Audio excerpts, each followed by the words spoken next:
Hi everybody, it's Glenn McClellan with you again, and hope you're enjoying these series on marriage and what to do to improve your relationship with your spouse and what to do if it kind of gets off track. So anyway, today we're going to talk about one thing that comes up now and then. Again, we have a specific way that we're dealing with marriage counseling, and if you're watching these videos and taking notes, and you're familiar with the work of Gottman, John and Julie Gottman, and also some of the work of Brene Brown, we're mixing this. And my methodology for working with couples has to do with combining that research, which is fairly solid, but I'm taking it to another level, and I'm actually integrating principles of the early church, Christian church, of virtues that are actually implied in the antidotes of the four horsemen.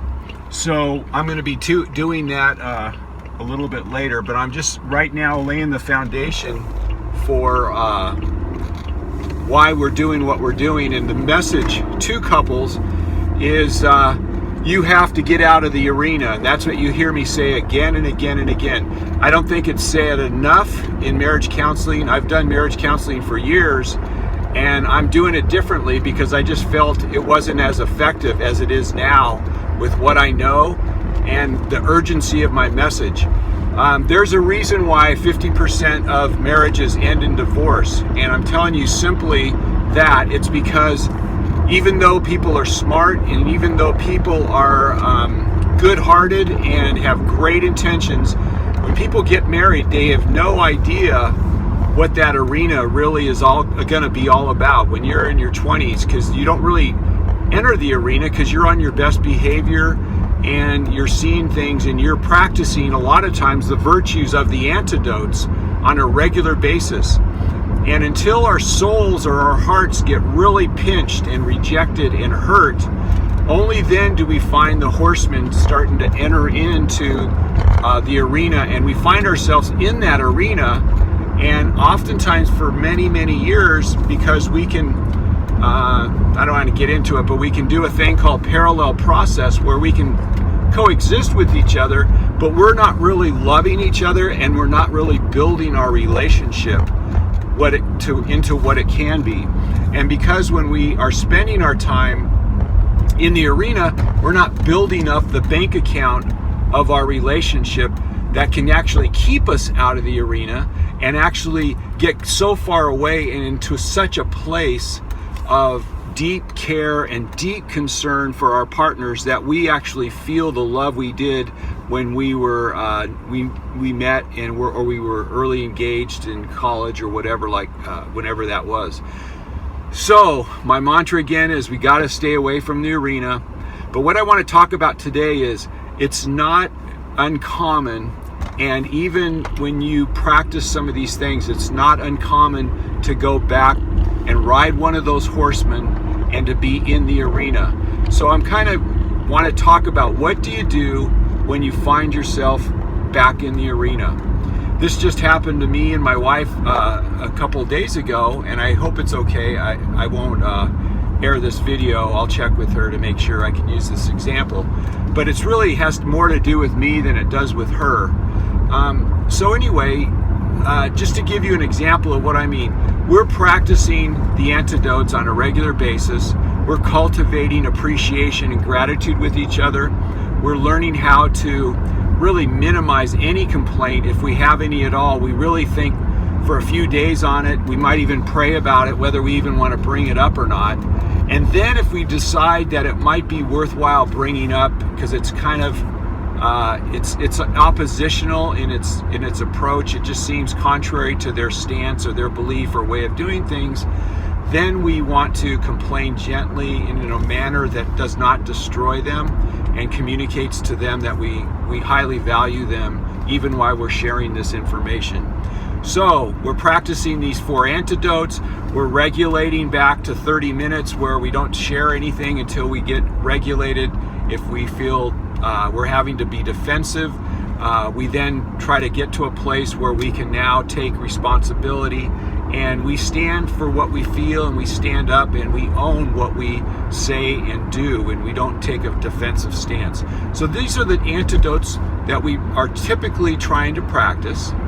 But as this video is trying to talk about, what do you do when you find yourself back in the arena and riding a horse that you're so familiar with? Maybe you've ridden it for years and years, and it's real easy to do that.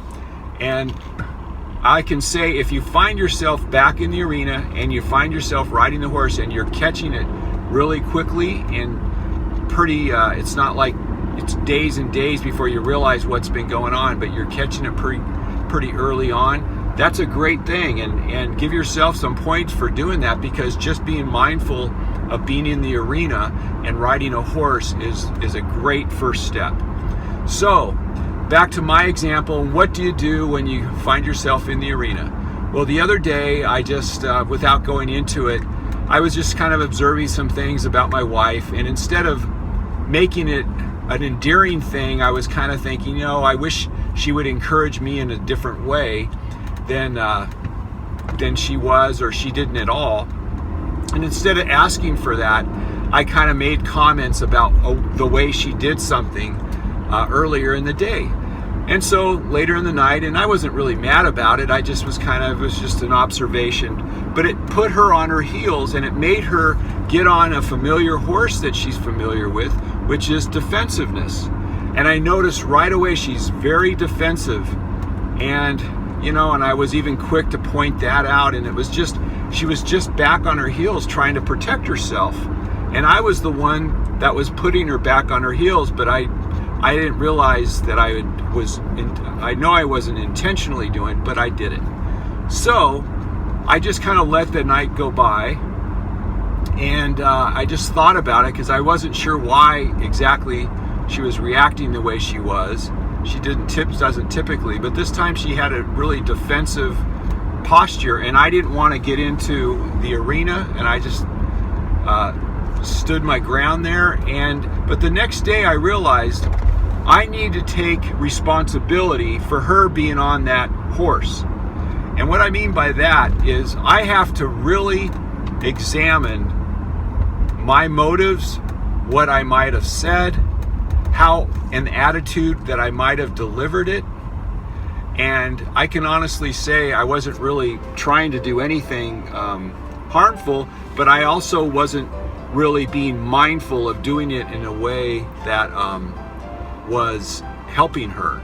So she got defensive. And so the next morning I came up and I said, hey, instead of thanking her for helping me out with a task, I should have focused on that. Instead, I focused on the way you helped me out with the task, and it was highlighting some things that put you in a place where you were really defensive with me. And I just want to apologize for doing that, for one, and just thank you for helping me out with the task, and that's where I want to leave it. Well, and I just apologize for that, and for not really being careful in that dialogue with her.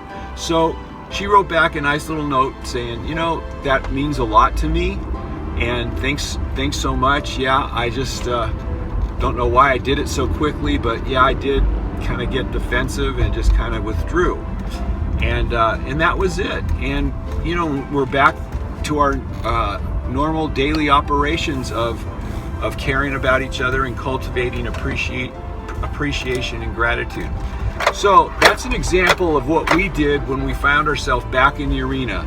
I took responsibility for what I said and what I did in those moments, and that may have caused her to get on that horse and to be defensive. So I hope that's helpful, and if so, maybe leave some comments if you would like to do that. Share what you're learning. I'd love to hear from you. And I hope you have a great rest of your day.